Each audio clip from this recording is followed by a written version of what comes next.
Hola, ¿qué tal, hermanos? Buenos días una vez más. Estamos aquí este domingo haciendo nuestro culto virtual y vamos a comenzar con el mensaje de esta mañana. Siguiendo con la serie La maravillosa y extraordinaria Ana, en el primer mensaje tratamos de identificar a Ana. ¿Quién era Ana? La Biblia dice que era esposa de un hombre que se llamaba Elcana, que era estéril y no podía tener hijos, que Elcana tenía dos esposas, Ana y Penina, pero Penina se burlaba mucho de Ana porque no podía tener hijos.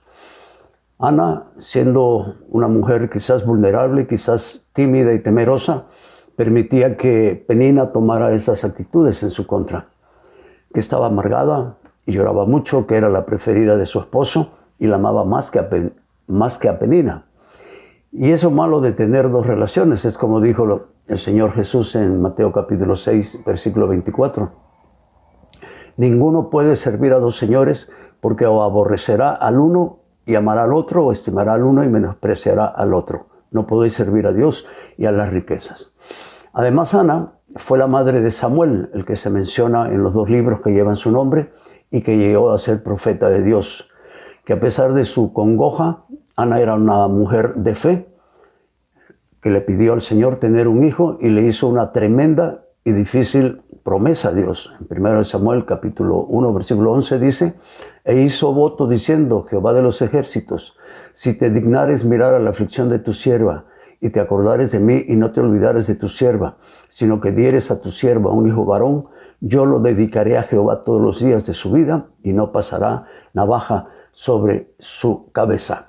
El tema de que no pasará navaja sobre su cabeza viene de una ley desarrollada en el libro de Números, capítulo 6, la ley del Nazariato, en donde se establece que los hombres consagrados a Jehová o a Yahvé se abstenían de vino, se dejaban el pelo largo y se entregaban a la causa de Jehová como soldados de la guerra santa. A estas personas se les llamaba nazareos o nazarenos. El nazareo o nazareno más famoso fue Sansón, un guerrero carismático. Probablemente Jesús también era nazareno, no por ser de Nazaret, sino porque se dice que tenía el pelo largo, pero la verdad que no lo sabemos. Bueno, aquí entramos al segundo mensaje que se titula Ana, la cumplidora de promesas. Vamos a leer en 1 Samuel capítulo 1 versículos 12 al 23. Mientras ella oraba largamente delante de Jehová, Elí estaba observando la boca de ella. Pero Ana, Elí era el sacerdote de ahí del templo. Pero Ana hablaba en su corazón y solamente se movían sus labios y su voz no se oía. Y Elí la tuvo por ebria. Entonces le dijo Elí: ¿hasta cuándo estarás ebria? Digiere tu vino. Y Ana le respondió diciendo: no, Señor mío, yo soy una mujer atribulada de espíritu. No he bebido vino ni sidra, sino que he derramado mi alma delante de Jehová. No tengas a tu sierva por una mujer impía, porque por la magnitud de mis congojas y de mi aflicción he hablado hasta ahora. Elí respondió y dijo: ve en paz, y el Dios de Israel te otorgue la petición que le has hecho. Y ella dijo: halle tu sierva gracia delante de tus ojos. Y se fue la mujer por su camino, y comió y no estuvo más triste. Y levantándose de mañana, adoraron delante de Jehová y volvieron y fueron a su casa en Ramá. Y Elcana se llegó a Ana su mujer y Jehová se acordó de ella. Aconteció que al cumplirse el tiempo, después de haber concebido Ana, dio a luz un hijo y le puso por sobrenombre Samuel, diciendo: por cuanto lo pedí a Jehová. Después subió el varón Elcana con toda su familia para ofrecer a Jehová el sacrificio acostumbrado y su voto. Pero Ana no subió, sino que dijo a su marido: yo no subiré hasta que el niño sea destetado, para que lo lleve y sea presentado delante de Jehová y se quede allá para siempre. Y Elcana, su marido, le respondió: haz lo que bien te parezca, quédate hasta que lo destetes, solamente que cumpla Jehová su palabra. Y se quedó la mujer y crió a su hijo hasta que lo destetó. Después que lo hubo destetado, lo llevó consigo con 3 becerros, un efa de harina y una vasija de vino, y lo trajo a la casa de Jehová en Silo, y el niño era pequeño. Imagínense, hermanos y hermanas, la escena. Ana le hizo una promesa a Dios: yo lo dedicaré a Jehová todos los días de su vida y no pasará navaja sobre su cabeza. Y esto significaba que cuando el niño ya comiera alimento sólido, se separaría de él llevándoselo a Elí el sacerdote. Probablemente entre él y su esposa terminarían de criarlo, sobre todo Elí, en las cosas del templo. Y si querían verlo, pues tendrían que ir a visitarlo al templo. Tenemos evidencia en el capítulo 1 del primer libro de Samuel que Elcana y Ana lo visitaban cada año. Primero es Samuel capítulo 2, era Samuel capítulo 2, versículos 18 al 19. Dice, y el joven Samuel ministraba en la presencia de Jehová, vestido de un efod de lino, y le hacía a su madre una túnica pequeña y se la traía cada año. O sea que es posible que cada año vieran Elcana y Ana a su hijo, cuando subía con su marido para ofrecer el sacrificio acostumbrado. Ahora, Ramataim de Sofim es la ciudad de los padres de Samuel, donde nació y residió el profeta y donde fue sepultado. Silo se encontraba de Ramataim a unos 25 o entre 25 y 30 kilómetros. Era la distancia que tenían que caminar para llegar al sacerdote Elí y visitar a Samuel, o tal vez ir en algún animal, quizás un camello, una asna, un caballo, no lo sé. Luego, Ana lo lleva al templo cuando lo destetó para entregárselo al sacerdote Elí. Elí en 1 Samuel capítulo 1, versículo 24 al 28 dice, después que lo hubo destetado, lo llevó consigo con 3 becerros, un efa de harina y una vasija de vino y lo trajo a la casa de Jehová en Silo. Y el niño era pequeño. Y matando el becerro, trajeron al niño a Elí y ella dijo, oh Señor mío, vive tu alma, Señor mío, yo soy aquella mujer que estuvo aquí junto a ti orando a Jehová. Por este niño oraba y Jehová me dio lo que le pedí. Yo pues lo dedico también a Jehová. Todos los días que viva será de Jehová, y allí adoró a Jehová. Termina el texto. Qué emotivo y conmovedor debió haber sido este momento, hermanos. Fíjense que al analizar más a fondo la promesa que hizo Ana al Señor, nos ayuda a vislumbrar algunas características de su personalidad que tanto hermanas como hermanos, varones y hombres, podemos imitar de esta maravillosa mujer. Y vamos a ver algunas de ellas. En primer lugar, primera característica que yo veo es que Ana era una mujer obediente. Era obediente. No solo era una mujer de fe, sino de obediencia también. Porque fíjense que la obediencia va muy ligada a la fe. Un cristiano o una cristiana desobediente es una persona de muy poca fe. Vamos a leer Santiago capítulo 2, versículos 17 y 18, que dicen así. Así también la fe, si no tiene obras, es muerta en sí misma. Pero alguno dirá, tú tienes fe y yo tengo obras. Muéstrame tu fe sin tus obras y yo te mostraré mi fe por mis obras. O sea que la obediencia es el resultado de tener fe.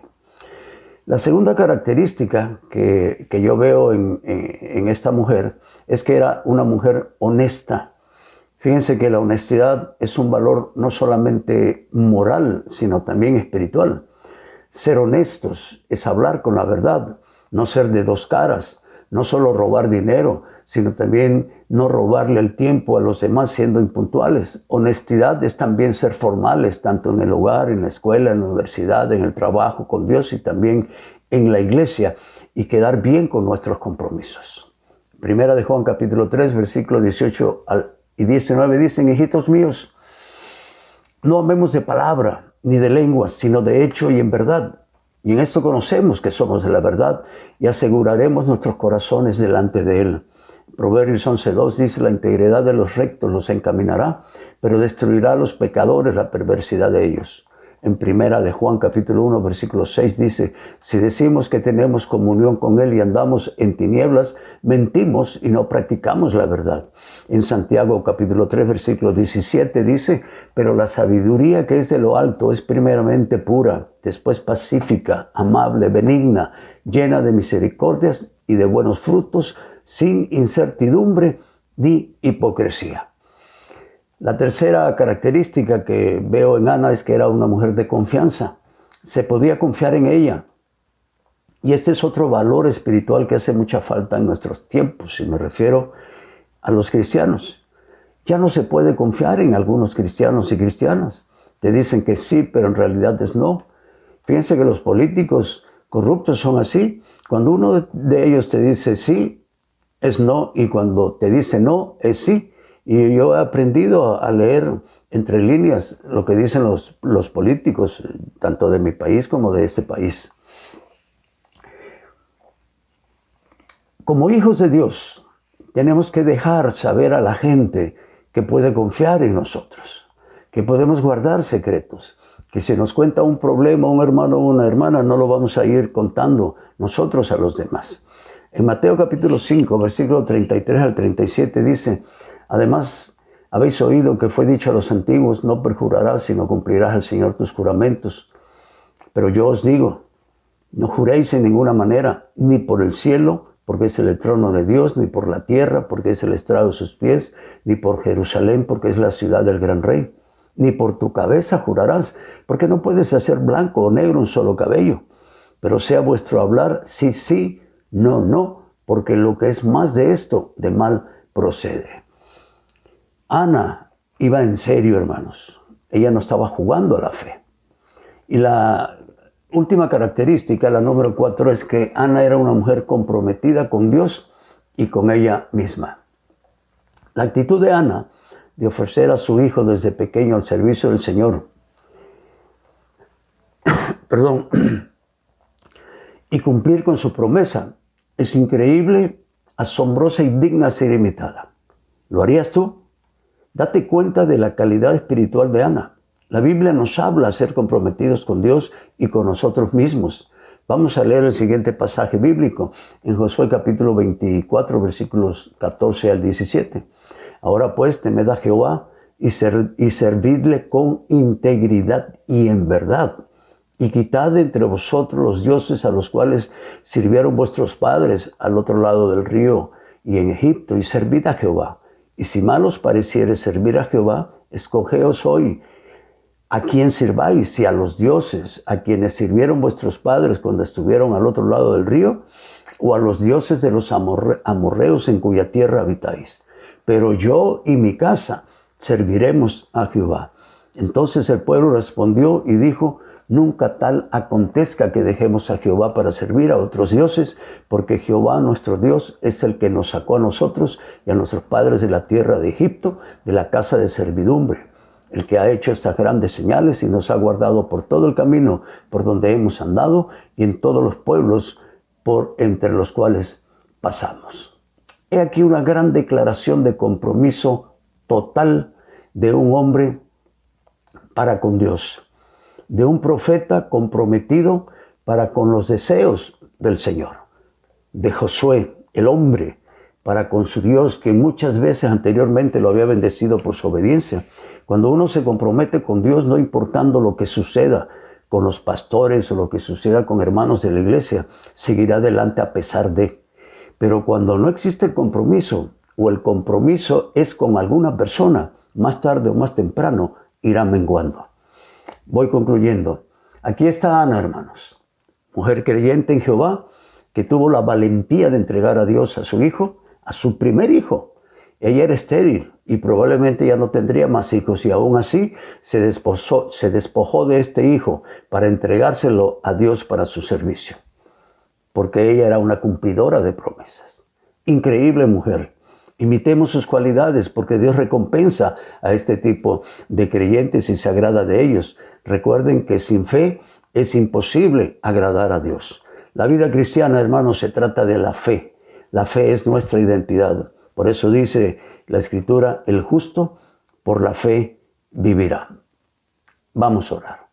Padre bendito, muchísimas gracias te damos por la vida de Ana, por esta preciosa mujer y maravillosa que en su intenso deseo de tener un hijo, quería ser madre, te lo ofreció a ti, a cambio de tenerlo, aunque no estuviera viviendo con ella y ella no lo criara totalmente. Gracias, Señor, por esta fe que esta mujer tuvo y por ese compromiso que ella tuvo contigo y con ella misma, para cumplir con la promesa que te había hecho ahí en el templo, de que su hijo, Samuel, lo iba a dedicar a servirte a ti. Y así lo hizo. Y ya conocemos más de la historia ahí en estos 2 libros, Señor, del Antiguo Testamento, sobre Samuel. Ayúdanos, pues, Señor, a pensar en estos valores que ella tuvo. Ayúdanos a ser honestos. Ayúdanos, Señor, a ser personas de confianza, es decir, que la gente pueda confiar en nosotros. Ayúdanos, Señor, a poder consagrarnos contigo, a comprometernos contigo y con nosotros mismos. Te bendecimos, Señor, y te pido una bendición para mis hermanos y que tu palabra los pueda haber ministrado y animado a seguir adelante con la fe y a practicar los valores que hemos comentado. En el nombre de Jesús. Vamos a escuchar, hermanos, el siguiente canto y después de este canto vamos a celebrar la Santa Cena del Señor.